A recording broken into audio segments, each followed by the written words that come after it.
السلام علیکم ورحمۃ اللہ وبرکاتہ۔ طارق میر آپ کی خدمت میں حاضر ہے۔ ناظرین، جب میرا بیک گراؤنڈ آپ دیکھ رہے ہیں، اس کے اندر آپ کو ہر طرف جو ہے نا وہ دل نظر آ رہے ہیں، اور یہ وہ دل نہیں ہے جو دنیا داروں کے دل ہوتے ہیں، جو آج ادھر ہیں تو کل ادھر ہیں۔ ہمارے دل تو وہ ہیں کہ آئینہ نیست دل کے دہد جا بہر کسے، این پارہ یقیق بنا میں تو کندہ شد، کہ دل ایک آئینہ نہیں ہوتا کہ جو شیشہ نہیں ہوتا کہ جو مرضی آ کر منہ اٹھائے دیکھے اور اس میں گھس جائے، بلکہ یہ تو ایک حقیق سا پارہ ہے جس میں اسی کا نام جو ہے وہ لکھا ہوا ہے۔ تو آج کا جو میرا پیغام ہے، جو میسج ہے، وہ محبت پھیلانے کے حوالے سے ہے اور اہل سنت والجماعت کے حوالے سے ہے۔ ناظرین، اہل سنت والجماعت جس قدر تنزلی کا شکار ہو رہی ہے، جس قدر عقائد کے اندر افراد و تفرید کا شکار ہو رہی ہے، اسے یوں لگ رہا ہے کہ آنے والے وقتوں میں جو ہے وہ دو ہی قسم کے فرقے نظر آئیں گے، ایک خارجی نظر آئیں گے اور دوسرے جو ہے وہ ناسبی نظر آئیں گے۔ یعنی جو اہل سنت والجماعت کا جو اصل چہرہ تھا وہ ہمیں دھندلا ہوتا ہوا نظر آ رہا ہے، اس لیے کہ وہ عقائد، جن عقائد کی بنیاد پر کل تک ہم خوارج سے مناظرے کرتے تھے، کل تک ہم نواسب سے مناظرے کرتے تھے، اب اہل سنت والجماعت کے لوگ اندر سے ایک دوسرے کے خلاف جو ہے وہ موضوعات پر کر رہے ہیں، جو اس بات کی طرف اشارہ کر رہا ہے کہ ہمارے اندر اس قدر جو ہے وہ بگاڑ پیدا کر دیا گیا ہے کہ جو ہر آنے والے دن کے ساتھ پہلے سے کئی گنا مزید بڑھ رہا ہے۔ ناظرین، اس ویڈیو کے حوالے سے میں صرف اتنا عرض کرنا چاہتا ہوں، اس ویڈیو پیغام کے ذریعے اپنے تمام ان دوستوں کو یاد رکھیے کہ عظمت سیدنا حیدر کرار ہو یا عظمت سیدنا صدیق اکبر رضی اللہ عنہ ہو، دونوں کی عظمتیں بیان کرنا ہر سنی کے لیے فرض ہے، واجب ہے، ضروری ہے کرنا، لیکن کوئی بھی کام اس انداز میں کرنا کہ جس کی وجہ سے دوسرے کی عزت میں، عظمت میں ذرا بھر بھی کمی آئے، ایسا کام غارت کر دیا جائے گا۔ اس لیے کہ میرے کریم آقا صلی اللہ علیہ وآلہ وسلم نے فرمایا، انما الاعمال بالنیات، عملوں کا دار و مدار نیتوں پر ہے۔ بدقسمتی سے میں کہوں گا اور یہ حقیقت کہوں گا، آپ اگر اس بات کو نہ تسلیم کریں تو آپ کی مرضی ہے، لیکن آج ہماری اکثریت میں جو کانفرنسز ہم لوگ کر رہے ہیں، دونوں گروپس ہمارے اہل سنت کے دونوں گروپس جو کانفرنسز کر رہے ہیں، ان کا مقصد یا ٹارگٹ قطعاً یہ نہیں ہوتا کہ نہ ہی ہم سیدنا حیدر کرار رضی اللہ عنہ کی عظمت بیان کریں، اور نہ ہی یہ ہوتا ہے کہ ہم سیدنا صدیق اکبر رضی اللہ عنہ کی عظمت بیان کریں، بلکہ مقابلے میں کرتے ہیں۔ پہلے ایک گروپ آتا ہے، وہ حیدر کرار رضی اللہ عنہ کے حوالے سے کانفرنس کرتا ہے، اور اس کے بعد دوسرا پھر آتا ہے، وہ سیدنا صدیق اکبر رضی اللہ عنہ کے حوالے سے کرتا ہے، اور چونکہ مین ٹارگٹ ان کا یہ نہیں ہوتا کہ ہم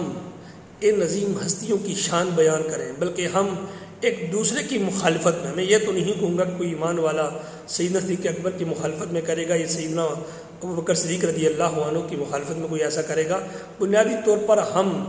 ایک دوسرے کی مخالفت میں ہی ایسا کر رہے ہوتے ہیں، اور جب مخالفت میں ایسا کر رہے ہوتے ہیں تو یقیناً اس کا اثر ان ہستیوں کی طرف بھی پھر جائے گا۔ ناظرین، بہت سارے ایسے اعمال جو مباح ہوتے تھے لیکن ان سے روک دیا گیا، جیسے میں اگزامپل پیش کروں کہ ایک دفعہ حضور نبی اکرم صلی اللہ علیہ وآلہ وسلم نے اجازت عنایت فرمائی ازواج مطہرات کو کہ آپ مسجد میں آپ جا کر وہاں پہ اعتکاف بیٹھ جائیں۔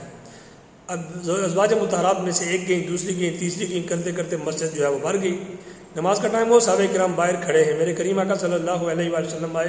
تو پوچھا کیا مسئلہ ہے، اندر کیوں نہیں جا رہے؟ عرض کیا کہ یا رسول اللہ صلی اللہ علیہ وسلم، اندر تو امہات المومنین نے خیمے گاڑ دیے ہیں اپنے اعتکاف کے لیے۔ تو میرے کریم آقا صلی اللہ علیہ وآلہ وسلم نے فرمایا، سب کو جا کر فرمایا سب گھر جاؤ، سب کو آپ نے وہاں سے گھر بھیج دیا۔ حالانکہ انہوں نے جو کام کیا وہ مباح کام تھا، لیکن اس کی وجہ سے چونکہ مسائل پیدا ہو رہے تھے تو اس لیے آپ نے اس کو چھوڑ دیا۔ اسی ناظرین، میں عرض یہ کروں گا کہ یاد رکھیے، آپ جو بھی عنوان دیتے ہیں اپنی کانفرنس کا، کبھی بھی اس انداز میں کانفرنس مت کیجیے کہ آپ سیدنا صدیق اکبر رضی اللہ تعالیٰ عنہ کی عظمتیں بیان کر رہے ہوں اور ٹارگٹ جو ہے وہ حیدر کرار رضی اللہ عنہ کو کیا جا رہا ہو، یا آپ کانفرنس حیدر کرار رضی اللہ عنہ کی شان کے حوالے سے کر رہے ہوں اور اس کے اندر جو ہے وہ ٹارگٹ جو ہے وہ سیدنا ابوبکر صدیق رضی اللہ عنہ کی ذات گرامی جو ہے وہ ہو رہی ہو۔ کوئی بھی ایسا کام اگر ہم کریں گے، یقین جانیے وہ